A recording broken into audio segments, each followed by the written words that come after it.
ఎంత ఇష్టపడితే అంత అలుసు, ఎంత ప్రేమిస్తే అంత బాధ, ఎంత నమ్మితే అంత ద్రోహం. ఒకరికి మనమంటే ఇష్టం లేనప్పుడు వారి పట్ల మనం చూపే ప్రేమ సైతం వారికి ఓ తలనొప్పిలాగా అనిపిస్తుంది. మన మాటలు నచ్చనప్పుడు మౌనం మంచిది, మనమే నచ్చనప్పుడు దూరం మంచిది.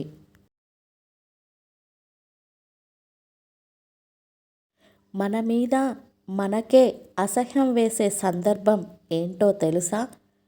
మనకి విలువ ఇవ్వని వాళ్ళకి మన మనసులో చాలా ఉన్నత స్థానం ఇచ్చినప్పుడు.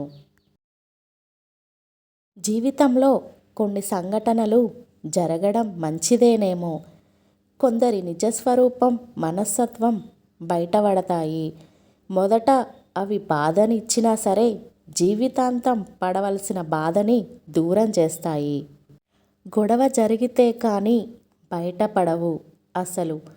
ఎవరి మనసులో ఏముందో చూడడానికి ఏముంది? అందరూ నవ్వుతూ పలకరించే వాళ్ళే. అవసరం ఒకరిది అయితే అవకాశం ఇంకొకరిది.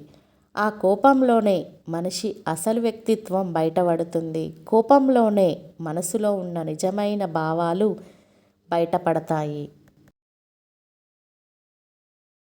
కనిపించే మనిషిని మోసం చేస్తూ కనిపించని దేవుణ్ణి మొక్కినంత మాత్రాన మంచివాళ్ళం అయిపోం నేస్తమా.